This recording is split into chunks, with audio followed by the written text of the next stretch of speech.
Well, I think too that sometimes we expect our children to behave a certain Yeah. way. They're not little adults. They're not Right. miniature. They're not mini me's. You know, their development. I think that that's one of the things that I have to remember too is that I can't expect them to respond a certain way Hmm. when I can't even do that sometimes as an adult. So it's like recognizing Yeah. and honoring their development and where they're at, their Mhm. capacity to handle things, to hold things. And Oh I yeah. used to say to my kids, use your words, but then I realized that they don't always have the words to be able to articulate that Yes. because Mm, they don't have the context that I do as an right. adult. And even That's a as an big one. adult, sometimes I'm not able to articulate things. So how can I expect my children to Right. do that? Oh, that's a big one. Yeah. And I love what Jen over here is saying. But that's so Mm, it's Jen says how we do anything is how we do everything. How we show up for our kids in any given moment is a mirror for how we are not showing up for ourselves. So to the first part, how we do anything is how we do everything. One of my biggest pet peeves is people who don't bring the shopping carts back to the shopping cart stall. I'm not talking about in the store, but the one in the parking lot. Why are you leaving it right. out there? But you know what? Those are the people who that's how they're treating their life. So it's a trivial thing like bringing the shopping cart to the but I make a point of always doing it, and my son has actually called me out on it. That he's Mm, 6.5 years old, that he's saying, Why aren't you doing that?" But again, the second part is how we show up for our kids oops, is sorry. it's a mirror of how we are. 95% of my frustrations with my kids, or anybody else really, my students, those are frustrations that I have, and being about Mm, myself, and being you know able to be present in the moment and think about how do I need to be doing this differently. So Jen, thank you so much for bringing that up. Jeremy, why don't you yeah. speak to that for a little bit? And I just wanted to, I wanted to just touch upon that also a second. What's coming to me, and I'm like, it's just playing in my head all this time, as we're having this discussion, and as Jen was commenting, such a powerful comment. It's the Cat Stevens songs of the Cats Yes. in the Cradle, and it's really just playing in my mind the entire time.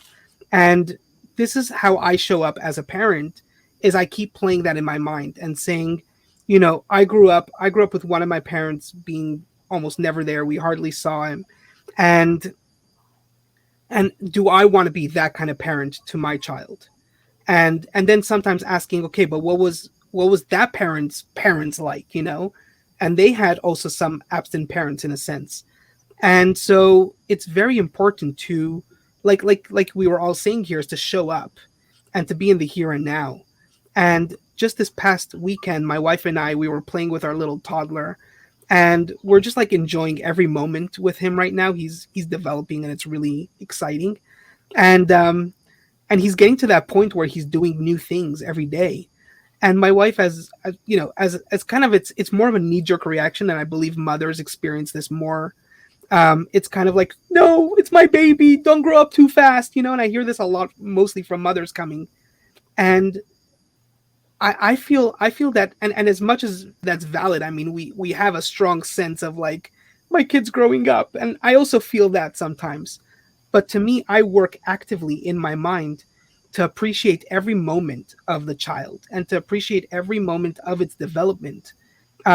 Because time will move on. Before you know it, your child is a teenager. Before you know it, your child's going off to college. Before you know it, your child is getting married, having their own children and everything. And if we're just always kind of living in this past of like, I want my baby still to be my baby, you know, we're missing out on the current, like every single development of my child. I'm celebrating and I'm enjoying that right here, right now.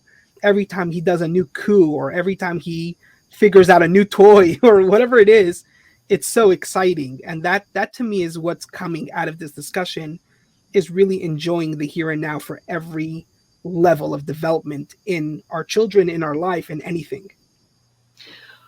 And I can say you're me for me as well, that that's what I've been thinking about Cat in the Cradle. And Mhm. that's, our children are going to mimic what they see us doing. And so that's what that song is all about, right? And Right. I can say that there have been things that I've enjoyed about each stage of development with my kids, and I've grown along with them and have had Yeah. a better understanding of why they do the things that they do. And I have to say, though, I was the mom who would say, "Oh, I don't want you to grow up." And I would make a little joke and I would say, "Okay, we have an Yeah. agreement that you can't get older than 10."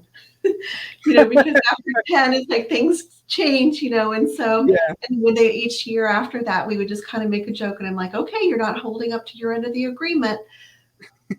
And at the same time, recognizing that each stage has things that are really delightful and things that you don't really enjoy as much. And that's okay. Hmm. Right.